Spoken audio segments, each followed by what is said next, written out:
नमस्कार विद्यार्थी मित्रांनो, स्वागत आहे आपले सर्वांचे या यूट्यूब चॅनलवर। आज आपण भूगोल या विषयाअंतर्गत भाग 11 मध्ये संभाव्य प्रश्न पाहणार आहोत। चला तर सुरुवात करूया। पहिला प्रश्न, श्रीशैलम जलविद्युत प्रकल्प कोणत्या नदीवर बांधला आहे? तर हा प्रकल्प बांधलेला आहे कृष्णा नदीवर। मित्रांनो, श्रीशैलम जलविद्युत प्रकल्प हा आंध्र प्रदेश व तेलंगणा या दोन राज्यांना वीज आणि पाणी पुरवतो। दक्षिण भारतातील एक महत्त्वाचा हा प्रकल्प आहे। पुढे, डॅश हे पृथ्वीच्या चुंबकीय क्षेत्रासाठी जबाबदार आहे। तर मित्रांनो, पृथ्वीवरील जे चुंबकीय क्षेत्र आहे तर त्यासाठी कोणतं कारण कारणीभूत आहे? तर पर्याय क्रमांक आपला 3, बाह्य गाभा। कारण मित्रांनो, पृथ्वीच्या बाह्य गाभ्यात लोखंड व निकेल असते आणि त्यांच्या हालचालीमुळे हे चुंबकीय क्षेत्र तयार होते। पुढे, खालीलपैकी कोणती ब्रह्मपुत्रा नदीची उपनदी नाही? तर ब्रह्मपुत्रा नदीची उपनदी नाही आहे, तर ती आहे टोन्स नदी। कारण मित्रांनो, टोन्स ही गंगेची उपनदी आहे, ती ब्रह्मपुत्रेला मिळत नाही। पुढे, कोणती राज्याची सीमा म्यानमारशी संलग्न नाही? म्यानमार, तर हा जो देश आहे तर त्याच्याशी सीमा संलग्न नसलेले ते राज्य कोणते आहे भारताचे? तर ते राज्य आहे सिक्कीम। कारण मित्रांनो, सिक्कीमची सीमा चीन, भूतान आणि नेपाळशी आहे, मात्र हे म्यानमारशी नाही। पुढे, झोजिला खिंड कोणत्या पर्वतरांगेत आहे? तर झोजिला खिंड जे जम्मू आणि काश्मीर आणि लडाखला जोडते ही खिंड, तर ती कोणत्या पर्वतरांगेत आहेत? तर ती आहे पर्याय क्रमांक 1, झास्कर पर्वतरांग। पुढे, खालीलपैकी कोणते पीक खरीप पिकांचे उदाहरण आहे? खरीप पीक, पावसाळ्यात पेरले जाणारे पीक, तर ते आहे कापूस। पर्याय क्रमांक 2।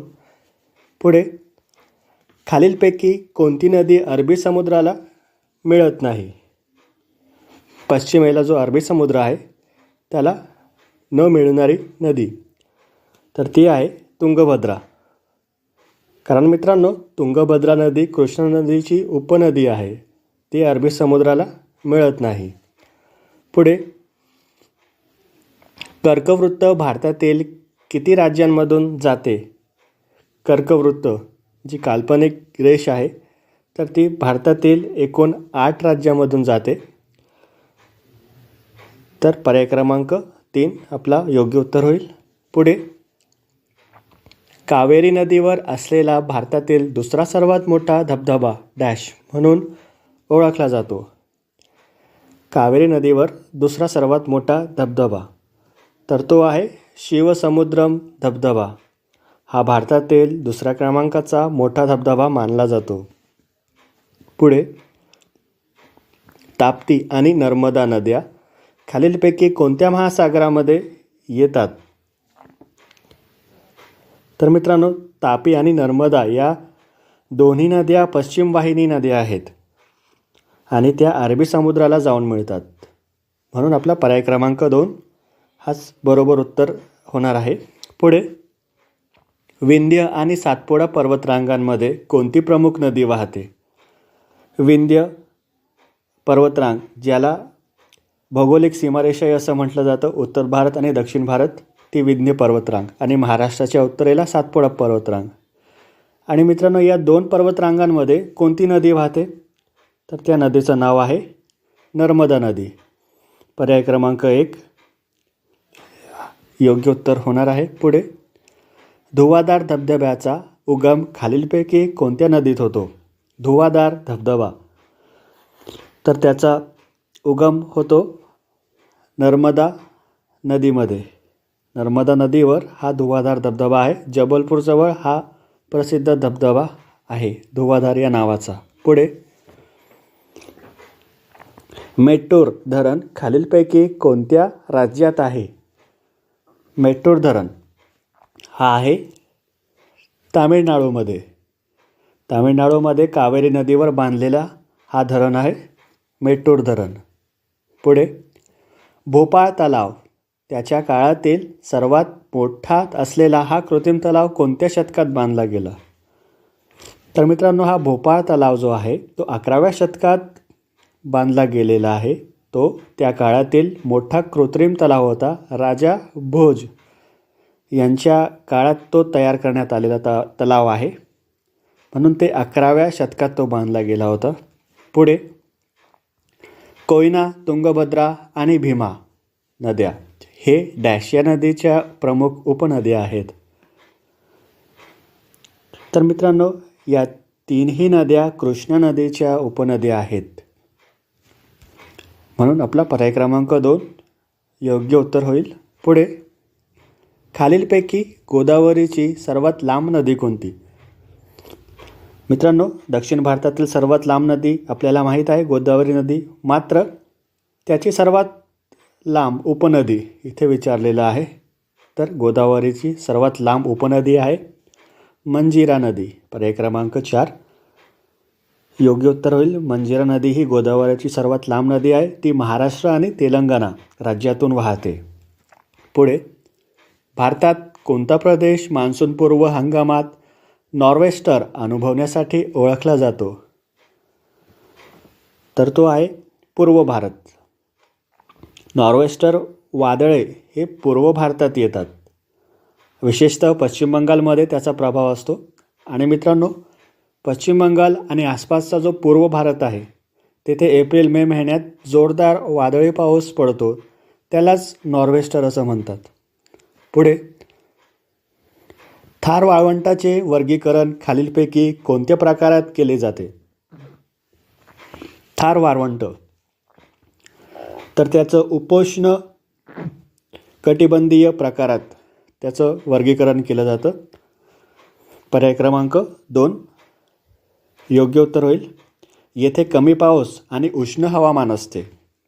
पुढे परतीच्या मान्सूनमुळे कोणते भारतीय शहर सर्वात जास्त प्रभावित होते? परतीचा मान्सून, परतीचा पाऊस. तर ऑक्टोबर आणि नोव्हेंबरमध्ये तो जोरदार पाऊस होतो.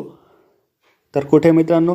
चेन्नई येथे. पर्याय क्रमांक 2 चेन्नई शहर त्यामुळे सर्वात जास्त प्रभावित होतो परतीच्या पावसामुळे. पुढे उन्हाळ्यात थार वाळवंट खालीलपैकी कोणत्या कारणामुळे कमी दाबाचे क्षेत्र बनते? तर त्याला काय कारणीभूत आहे? तर तीव्र सौर तापन. अर्थात उन्हाळ्यात तीव्र उष्णतेमुळे हवा तापते आणि त्यामुळे कमी दाबाचे क्षेत्र तयार होते.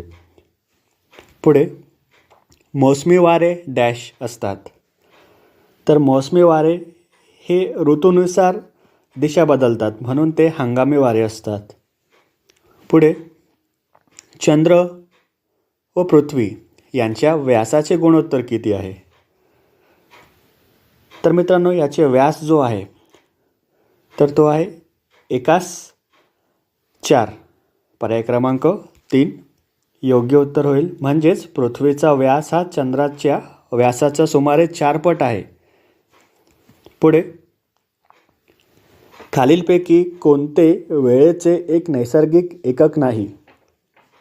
नैसर्गिक नॅचरल जे एकक नाही आहे असे, तर ते आहे मानक वेळ. कारण मित्रांनो, मानक वेळ ही मानवनिर्मित संकल्पना आहे आणि मानवने ठरवलेली ती वेळ आहे, म्हणून ते झालं कृत्रिम, ते नैसर्गिक नाही. पुढे खालीलपैकी कोणते ग्रह जोवियन ग्रह नाही? तर मित्रांनो, गुरु, शनी व वरुण हे जोवियन ग्रह आहेत. आणि मंगळ हा जो ग्रह आहे तो खळकाळ ग्रह आहे. जोवियन ग्रह म्हणजे आकाराने मोठे आणि प्रामुख्याने वायूपासून बनलेले ग्रह. म्हणून आपला 1, 3 आणि 4 हा पर्याय योग्य होईल. पुढे खालील जोड्या विचारात घ्या. उन्हाळ्यात वर्षातील सर्वात लहान अगर सर्वात मोठा दिवस, तर 21 जून. तर मित्रांनो, हा बरोबर आहे. 21 जून हा सर्वात मोठा दिवस आहे. वर्नल विषुववृत्त 23 सप्टेंबर. तर मित्रांनो 23 सप्टेंबर नसून तो 21 मार्च आहे, म्हणून पर्याय क्रमांक 2 चुकलेला आहे. पुढे आहे हिवाळी संक्रांती 22 डिसेंबर. तर हे बरोबर आहे. शरद ऋतूतील विषुववृत्त 21 मार्च. तर मित्रांनो हे 21 मार्च नसून 23 सप्टेंबर आहे, म्हणून आपला पर्याय जो आहे फक्त 1 आणि 3 योग्य होईल. म्हणून पर्याय क्रमांक 2 आपला बरोबर उत्तर होणार आहे. तर मित्रांनो अशा प्रकारे आपण आज भूगोल या विषयावरील 25 प्रश्नांचा अभ्यास केलेला आहे. त्यामागचे कन्सेप्ट आपण जाणून घेतलेले आहेत. तर व्हिडिओ आवडले असल्यास व्हिडिओला नक्की लाईक करा, चॅनलला सबस्क्राईब करणं विसरू नका. काही शंका असेल तर कमेंट बॉक्समध्ये नक्कीच कमेंट करा. जय हिंद, जय महाराष्ट्र.